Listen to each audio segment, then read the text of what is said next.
Itago niyo po ako sa pangalang Lance. Isa akong content moderator sa isang sikat na social media platform. Trabaho ko mag-review at magbura ng mga posts na may karahasan, kababuyan, at iba pang eksenang hindi dapat makita ng publiko. Araw-araw, libu-libong larawan at video ang dumadaan sa screen ko. Mga bagay na sa totoo lang, hindi dapat manatili sa kahit anong social platform. Hindi basta-basta ang trabaho namin. Hindi ito simpleng pag-scroll lang. May malinaw kaming sinusunod na sistema at proseso.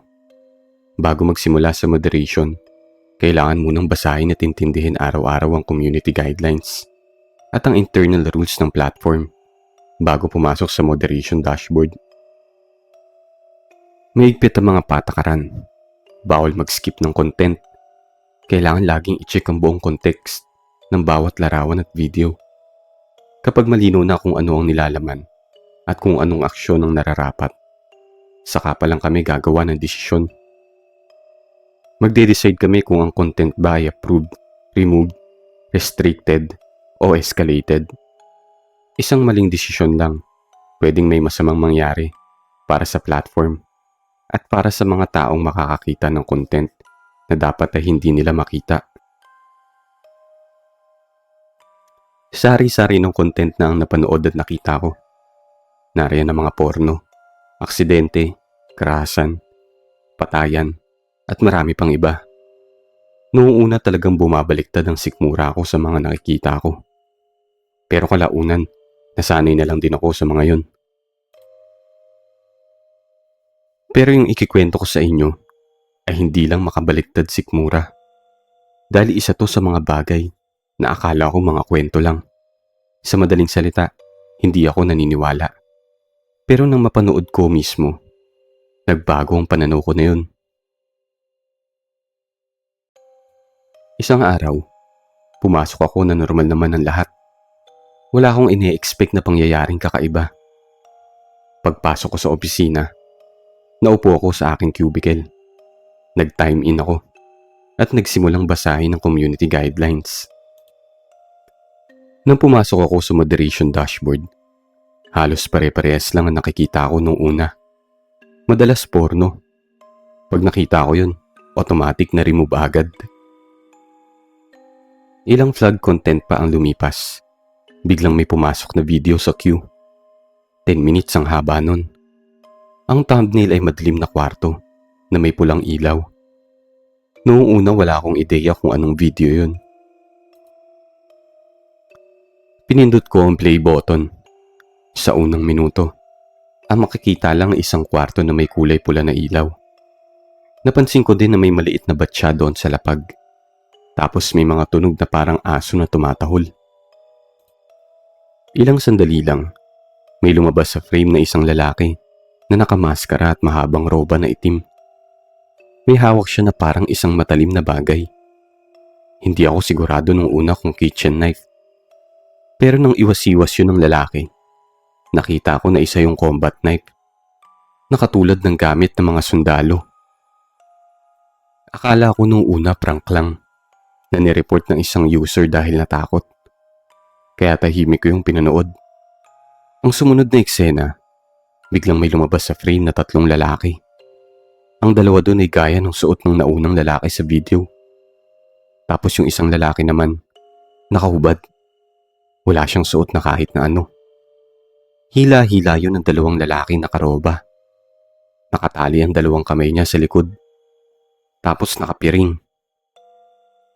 Medyo natakot ako sa eksena na yun. Kasi parang alam ko na ang kahihinatnan nun. Gusto ko na sanang i-escalate yun. Dahil nakakaramdam na ako ng hindi maganda dun sa video na yun. Pero ayoko magkamali ng desisyon. Pinagpatuloy ko pa yung panonood sa video. Nang makarating ako sa kalagitnaan, biglang umusal ng mga salita yung naunang lalaki. Nagsasalita yun ng lengguwahe na hindi ko maintindihan. Yung 2 lalaki naman, inunat yung magkabilang kamay ng lalaki nakahubad. Hinawakan nila sa ulo. Inumang yung ulo niya papalapit dun sa maliit na batya. Pansin na walang reaksyon yung lalaki nakahubad. Parang wala siyang malay.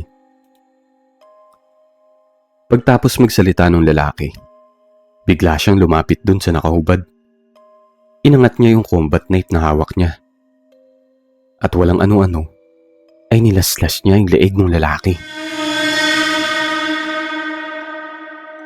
Nagulat ako at napangiwi sa nasaksihan ko. Pagtapos laslasin yun, biglang sumirit yung dugo ng lalaki. Diretso doon sa batya. Yung iba sa lapag pa tumama. Hindi ako nakatiis. Pinost ko yung video. Tumayo ako sa upuan. Napamura ako. Hindi ko kinakaya yung napapanood ko. Lumabas ako para magyosi muna. Malalim kong pinag-isipan yung nakita ko sa video. Pagbalik ko, napasign of the cross muna ako bago ituloy yung content. Pag-play ko ulit sa video, ganun pa din ang eksena. Pero yung dugo hindi na nasirit. Natulo na lang yun ng mahina na parang paubos na. Maya-maya lang, biglang tinaas ng tatlo yung kamay nila. Dito na ako natakot ng sobra. First time kong matakot ng ganun. Habang nakataas yung kamay ng tatlo, biglang may nakita ako na isang anino na sumulpot doon sa likod ng lalaking nakahubad. Malaking anino na halos 7 talampakan ng taas. Hindi ko alam kung diablo ba yun o kung anong nilalang na galing sa impyerno. Basta, nakakakilabot yung eksena na yun. Pagtapos nun, unti-unting bumalot yung anino na yun sa buong kwarto. Hanggang sa mamatay na lang bigla yung ilaw. Hindi ko na hinintay yung kasunod na mangyayari. Hindi ko na tinapos yung video. Agad kong in-escalate yun. Pinaalam ko yun sa team leader namin. Sinabi niya na bahala na daw ang higher ups na mag-decide kung ire-report nila yun sa otoridad.